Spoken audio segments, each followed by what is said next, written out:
So guys आप paracetamol के बारे में अधिकतर जानते होंगे और सभी लोग जानते हैं पैरासीटामोल के बारे में, क्योंकि कोविड के समय पीसीएम को इतना ज़्यादा प्रमोट किया गया कंपनी के थ्रू या कहीं तो गवर्नमेंट के थ्रू कि भैया पैरासीटामोल खाओ और कोविड का बुखार उतारो।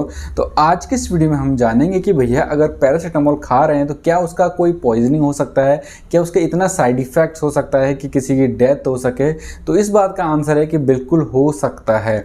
पैरासीटामोल इतना घातक होता है कि अगर उसका ओवरडोज किसी वजह से लिया गया हो तो पेशेंट के लीवर पे अटैक करके वो पेशेंट को डेथ कर सकता है, यहाँ तक कि कोमा वगैरह में पहुंचा सकता है। तो आज के इस वीडियो में हम पूरी तरीके से समझते हैं कि भैया पैरासीटामोल के ऐसा क्या है इसमें जिसकी वजह से आपको ये साइड इफेक्ट देता है, या कहीं तो किन किन कंडीशनों में ये आपके लीवर पे अटैक कर सकता है या प्रॉब्लम आपके लिए कर सकता है। तो वीडियो को अंत तक देखते रहिएगा। चैनल पर नए हो तो चैनल को सब्सक्राइब जरूर कर लीजिएगा और सब्सक्राइब के साथ बेल आइकन को जरूर प्रेस कर लीजिएगा। पैरासीटामोल आपको कई सारे ब्रांड से मिल जाती है, जैसे डोलो हो गया, कालपोल हो गया और भी कई तरह की जेनरिक एथिकल मिल जाता है, लेकिन कोविड के समय में डोलो का बहुत ज़्यादा प्रमोट किया गया है। 500 mg 650 mg ज़्यादातर चलती है और बच्चों में 100 mg से 250 mg तक भी ये इजीली चल जाता है। सिरप और टैबलेट सबके रूप में ये अवेलेबल हो जाता है।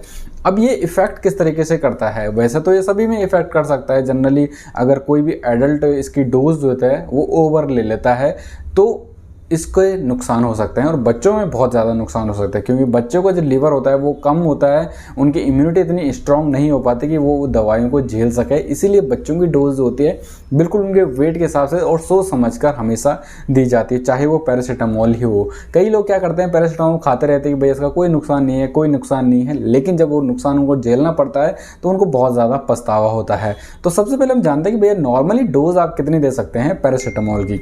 जो 500 टैबलेट है पैरासीटामोल का, लगभग आप दिन में 6 से 8 बार तक ले सकते हैं, 5 या 6 घंटे के बाद या 4 घंटे के बाद। वो पेशेंट की कंडीशन पे डिपेंड करता है। बेसिकली हम 6 घंटे तक ही चलाते हैं, वो 650 हो या 500 हो, 6 घंटे के बाद आप पैरासीटामोल को दोहरा सकते हैं। अगर आपने लगभग 20 गोली एक दिन में ले ली है तो डायरेक्टली आपके लीवर पे अटैक कर सकता है, जिसकी वजह से आपको कई तरीके के प्रॉब्लम का सामना करना पड़ सकता है, जिसके बारे में हम आगे अभी डिस्कस करने वाले हैं।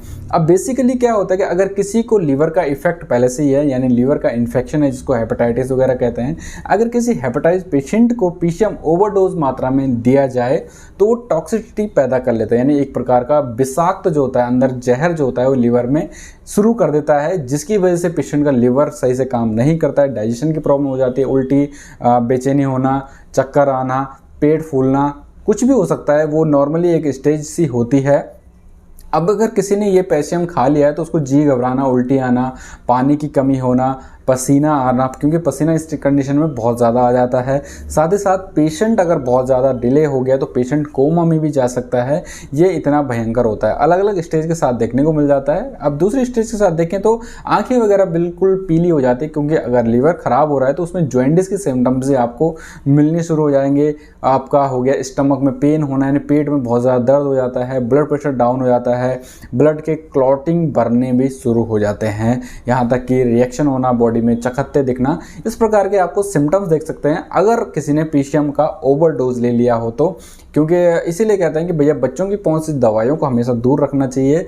अगर वो दवाइयाँ आप दे रहे हो बच्चों को तो बिल्कुल मिनिमम मात्रा में दीजिएगा, जितनी डॉक्टर ने आपको रिकमेंड करे। भले ही थोड़ा डोज कम कर लीजिएगा, लेकिन ओवर डोज बच्चों में बिल्कुल भी नहीं देना चाहिए। ये लोगों की गलतफहमी है कि भैया पीसीएम के कोई साइड इफेक्ट नहीं होते, जबकि पीसीएम के इतने भयंकर साइड इफेक्ट्स आपको होंगे जो आपकी डेथ भी कर सकता है। जैसे अभी सिम्टम्स बताए मैंने, तो कोमा में जाने की वजह से पेशेंट भी मर भी सकता है अगर इसका सही से इलाज ना किया गया हो तो। बॉडी में ज़्यादा हार्म करता है, लीवर पे ये इफ़ेक्ट करता है, जो इस प्रकार से देखने को मिल जाता है। वह हेपेटाइटिस के बारे में आप लोग जानते होंगे, जो एक लीवर का रोग होता है जिसमें लीवर में सूजन आनी हो जाती है, और हेपेटाइटिस सी और बी जैसे कंडीशनों के लिए होता है, और ये बच्चों में टीके वगैरह भी लग जाए। अल्कोहलिक हेपेटाइटिस भी देखने को मिल जाता है। इसके बारे में हम कोई नेक्स्ट वीडियो में बात करेंगे, हेपेटाइटिस एक्चुअल में होता क्या है। तो इस प्रकार से आप इसको समझ सकते हैं कि किस प्रकार से ये इफेक्ट डालता है आपके लीवर पे। ओवरडोज कभी भी नहीं लेना चाहिए। 650 की डोज लगभग हम 24 घंटे में 4 बार ही बताते हैं। 500 के लगभग 4 से 5 बार या 6 बार भी चल जाता है। लेकिन अगर आपने एक दिन में कम से 20 से 25 गोली ले ली तो आपके लिए नुकसान ये हो सकता है। कोई भी आप इसमें ट्राई बिल्कुल भी नहीं करना चाहिए। अब ट्रीटमेंट की बात करें तो पहले या बता दूं, ये ट्रीटमेंट आप घर पे नहीं कर सकते हैं, ये ट्रीटमेंट हॉस्पिटल में ही होता है।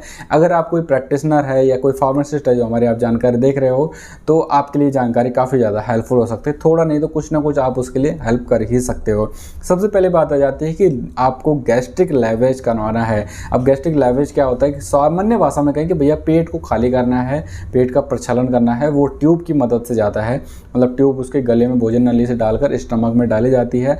जब पेशेंट होता है उसको सुन वगैरह करके, तो वो क्या करता है, ट्यूब की मदद से सारा जो पानी वगैरह है तो वो बाहर आ जाता है। बेसिकली अगर आपका कोई विषाक्त हुआ है तो आपके पेट में ही फैलेगा, फिर जाके लीवर वगैरह सारी जगह फैलता है, तो उसको बाहर निकाल दिया जाता है।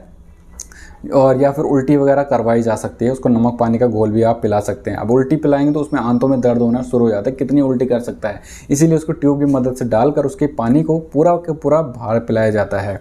दूसरी चीज़ इसमें क्या दिया जाता है, IV फ्लूइड्स को पेशेंट को दिया जाता है, क्योंकि अगर आपका सारा पानी बाहर आएगा तो पानी की कमी जो होती है वो बॉडी में हो सकती है। इसमें पसीना भी बहुत ज़्यादा आता है, तो पेशेंट जो होता है डिहाइड्रेट हो सकता है, जिसकी वजह से उसको IV फ्लूइड जो होता है कंटिन्यू लगवाया जाता है।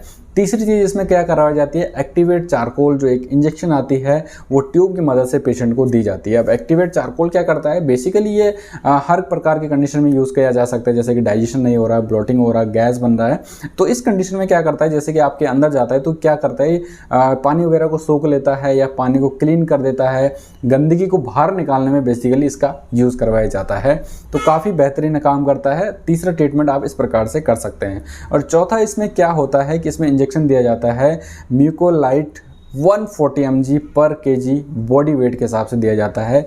D5 जो आता है डेक्स्ट्रोज 5% में आता है, उसको डाइल्यूट करके पेशेंट को लगभग कंटिन्यूसली IV के तौर पर दिया ही जाता है। तो इस प्रकार से आप पेशेंट को जो होता है ट्रीट किया जा सकता है। ये आप घर पे बिल्कुल भी नहीं कर सकते हैं, डॉक्टर को लीजिएगा या हॉस्पिटल आप तुरंत ही लीजिएगा। अगर किसी ने भी बच्चे ने या बड़े ने आपका पीछम ज़्यादा से ज़्यादा खा लिया हो, उल्टी बेचैनी से हो रही है, तो तुरंत हॉस्पिटल जाइए। आप लापरवाही बिल्कुल भी नहीं करनी चाहिए। आप घर में थोड़ा बहुत कर सकते हो, जैसे नमक पानी का उसको घोल पिला दीजिए ताकि वो उल्टी करता रहे, पेट का जो होता है वो बाहर आ सके। वो किसी भी वजह से हो जाता है, अब जहर है, विषाक्त बने हैं, पॉइजनिंग हो जाता है, टॉक्सिसिटी जो होता है वो अंदर पैदा कर लेता है, जिसकी वजह से आपको नुकसान बहुत ज़्यादा ये देखने को मिल जाते हैं। तो कभी भी पैरासीटामोल हो या यहाँ तक कि कोई भी दवाई हो उसको हल्के में नहीं लेना चाहिए। बिना डॉक्टर की कंसल्ट के आपको कोई भी दवाइयों का यूज़ नहीं करना चाहिए। कई लोग देखे मैंने जो पैरासीटामोल बेफिजूलियत खाते ही रहते हैं, जिसकी भैया कुछ नहीं होता, पैरासीटामोल ही तो है कि प्रकार का केमिकल ही है, तो इसको यूज़ नहीं करना चाहिए। और आगे सिस्टमेटिक तरीके से ट्रीटमेंट भी दिया जा सकता है पेशेंट की कंडीशन को देखकर। तो इस प्रकार से जो होता है, अगर किसी को पॉइजनिंग हो गया है पीसीएम का, तो वो इजीली ट्रीटमेंट कर सकता है। वीडियो पसंद आया तो वीडियो को लाइक करें, चैनल पर नए हो तो चैनल को सब्सक्राइब ज़रूर कर लीजिएगा, और ज़्यादा से ज़्यादा लोगों को हमारी वीडियोस को शेयर करें ताकि और लोग भी इस प्रकार की जानकारी से अवेयर हो सके। मिलते हैं अपने नेक्स्ट वीडियो के साथ और एक अच्छी जानकारी के साथ। Okay bye, tata and thank you for watching.